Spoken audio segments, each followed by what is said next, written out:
Sir నమస్తే. అఖిలేష్ యాదవ్ ఉత్తరప్రదేశ్ మాజీ ముఖ్యమంత్రి, సమాజ్వాదీ పార్టీ అధ్యక్షుడు నిన్న హైదరాబాద్కు వచ్చారు. హైదరాబాద్కు వచ్చిన సందర్భంగా తెలంగాణ ముఖ్యమంత్రి రేవంత్ రెడ్డితో సమావేశమయ్యారు.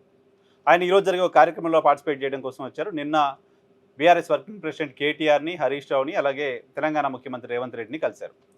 రేవంత్ రెడ్డిని కలిసిన సందర్భంగా రేవంత్ రెడ్డి ఆయనతో సమావేశమయ్యారు అంటూ కొన్ని ఫొటోస్ని ముఖ్యమంత్రి కార్యాలయం విడుదల చేసింది. ఆ ఫొటోస్ చూసిన తర్వాత ముఖ్యమంత్రి అఖిలేష్ సమావేశం జరిగిన తీరు సరిగ్గా అనిపించలేదు. ఆ సమావేశం జరిగిన తీరులో ముఖ్యమంత్రి అహంకారం కనిపించింది. ముఖ్యమంత్రి అహంకారం తెలంగాణకు, ముఖ్యమంత్రికి, కాంగ్రెస్ పార్టీకి ఏమాత్రం మంచిది కాదు. ముఖ్యమంత్రి అహంకారం అని ఎందుకంటున్నానంటే ముఖ్యమంత్రి అహంకారపూరితంగా బిహేవ్ చేసినట్టు కనిపించింది ఆ ఫోటోగ్రాఫ్స్ చూసినప్పుడు. ముఖ్యమంత్రి నివాసం అది, ముఖ్యమంత్రి అక్కడ ఉంటున్నారు కాబట్టి ఆయనకు సంబంధించిన క్యాంప్ ఆఫీస్గా పరిగణిస్తారు. అది ప్రజలకు సంబంధించిన ఆస్తిగానే ఉంటుంది. ముఖ్యమంత్రి నివాసం సీఎం క్యాంప్ ఆఫీస్గా ప్రకటించిన తర్వాత అక్కడ యాక్టివిటీ అంతా ప్రభుత్వం అండర్లోనే నడుస్తుంది కాబట్టి ఆయన అపాయింట్మెంట్స్, కార్యక్రమాలు, అఫీషియల్ రివ్యూస్ అన్నీ అక్కడే జరుగుతున్నాయి కాబట్టి అది ప్రభుత్వ కార్యాలయంగానే భావించాలి. అక్కడికి ఒక వీఐపీ వచ్చిన సందర్భంగా వ్యవహరించాల్సిన తీరులో ముఖ్యమంత్రి రేవంత్ రెడ్డి వ్యవహరించలేదు అనే విషయం అర్థమవుతోంది.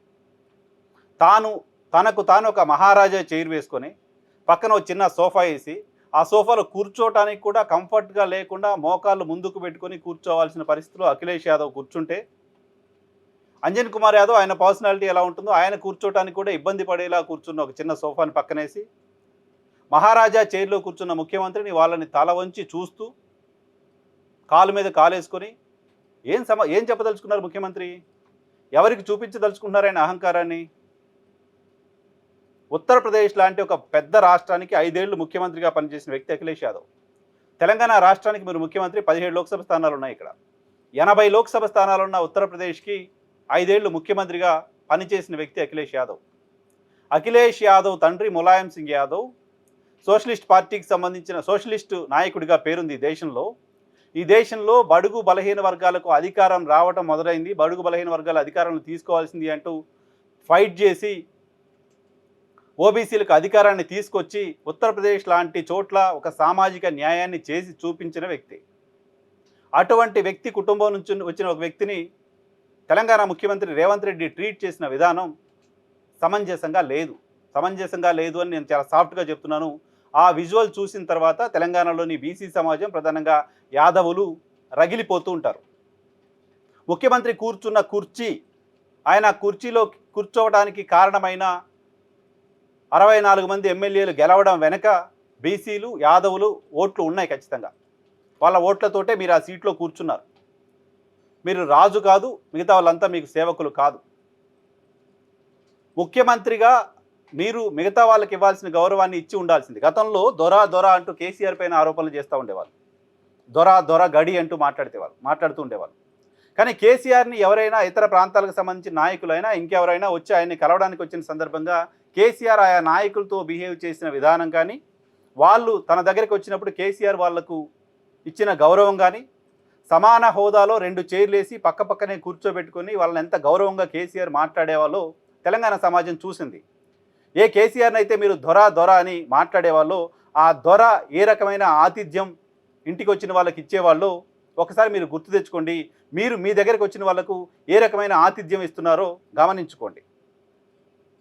సో కేసీఆర్, హేమంత్ సోరెన్ లాంటి వాళ్ళు ఆయన కలవడానికి వచ్చినా, అసదుద్దీన్ ఓవైసీ లాంటి వాళ్ళు ఆయన కలవడానికి వచ్చినా, you name it, A VIP ఇతర ప్రాంతాలకు సంబంధించిన వాళ్ళు ఎవరు ఆయన్ని కలవడానికి వచ్చినా తనతో పాటు సమాన హోదాలో కూర్చోబెట్టుకుని మాట్లాడిన సంస్కారం కేసీఆర్ది చూసాం.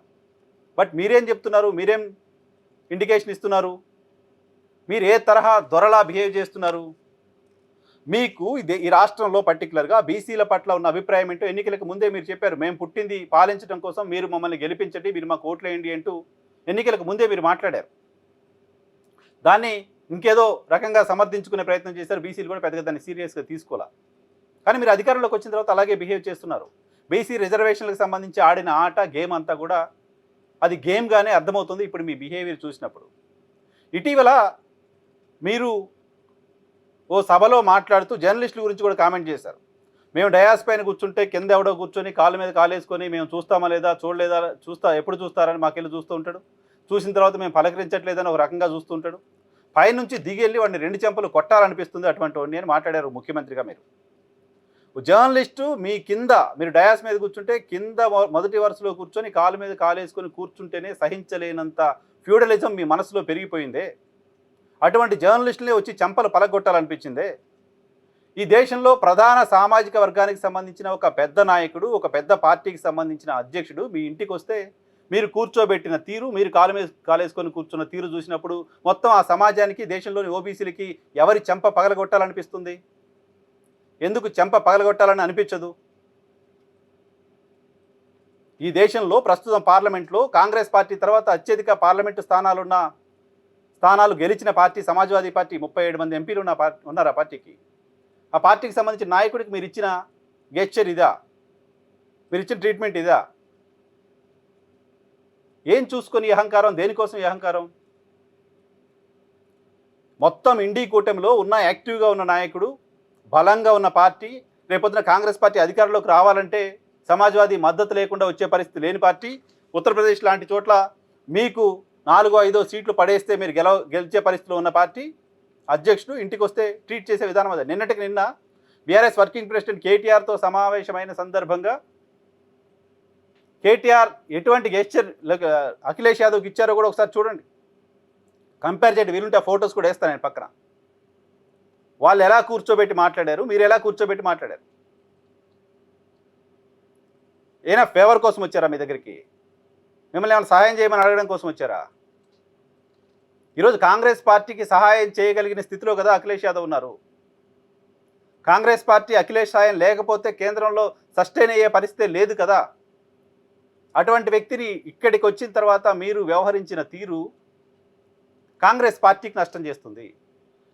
తెలుగు రాష్ట్రాల్లో ప్రధానంగా యాదవ్ సామాజిక వర్గానికి సంబంధించిన వాళ్ళు ఓబీసీలు అనేక మంది దేశానికి ములాయం కుటుంబం ప్రధానమంత్రి కావాలి, ములాయం ప్రధాని కాకుండా మిస్ అయ్యాడు అని చాలామంది భావిస్తుంటారు. అఖిలేష్ని, తేజస్విని తమ లీడర్లుగా భావిస్తూ ఉంటారు. అటువంటి లీడర్లని మీరు ట్రీట్ చేసిన విధానం చూసిన తర్వాత ఆ సామాజిక వర్గాలకు సంబంధించిన వాళ్ళంతా తీవ్రమైన అన్రెస్ట్లో ఉన్నారు. నిన్న మీతో సమావేశం తరువాత అఖిలేష్ ఎవరితో ఏం మాట్లాడారో మీకు చాలా నెట్వర్క్ ఉంటుంది కదా, తెలుసుకోండి ఏం మాట్లాడారో. మీ వ్యవహార శైలి చూసిన తర్వాత అఖిలేష్ చేసిన కామెంట్ ఏంటో ముఖ్యమంత్రి గారు తెలుసుకోండి. మీ సోర్స్ ద్వారా తెలుసుకొని మీరు తప్పు చేశారా, మీరు సరిగ్గానే బిహేవ్ చేశారా ఒకసారి గమనించుకోండి. చాలా సందర్భాల్లో చూసాం ఈ రకంగా కాలు మీద కాలేసుకొని మహారాజా చైర్ ఒకటే వేసి దాంట్లో మీరు కూర్చొని మీ దగ్గరికి వచ్చిన వాళ్ళని, మీ దగ్గరికి ఏదో అడుక్కోవడానికి వచ్చిన వాళ్ళని ట్రీట్ చేస్తున్న సందర్భం చూసాం. గతంలో సినిమా వాళ్ళందరినీ పిలిచి ఇంటి బయట కూర్చోబెట్టి మీరు కారు మీద కాలేసుకొని వాళ్ళందరినీ ట్రీట్ చేసిన విధానం కూడా చూసాం. సరే, అప్పుడంటే సినిమా వాళ్ళపైన ఒక పాజిటివ్ ఒపీనియన్ సమాజంలో లేదు, వాళ్ళకేదో అవమానం జరిగిందని సమాజం ఏం గగ్గోలు పెట్టలేదు, వాళ్ళు కూడా మాకేదో అవమానం జరిగిందనే పరిస్థితిలో లేరు. వాళ్ళకి అవి అలవాటే కావచ్చు. కానీ ఆత్మగౌరవం కోసం పోరాడుతున్న పార్టీలు, ఆత్మగౌరవం కోసం నిలబడే కమ్యూనిటీలు, ఆత్మగౌరవం కోసం ఈ వర్గాలకు అధికారం కోసం దశాబ్దాలుగా పోరాటం చేస్తూ ఉత్తరప్రదేశ్ లాంటి రాష్ట్రంలో అటువంటి సామాజిక న్యాయాన్ని తీసుకొచ్చిన పార్టీల నాయకులకు మీరు చేసిన అవమానం మీ లోపల ఉన్న నిలువెత్తు అహంకారానికి నిదర్శనం. ఈ నిలువెత్తు అహంకారాన్ని తగ్గించుకోకపోతే ఆ వర్గాలన్నీ కాంగ్రెస్ పార్టీకి దూరం అవుతాయి.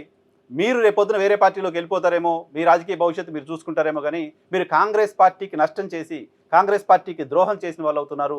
ఒకసారి గమనించండి.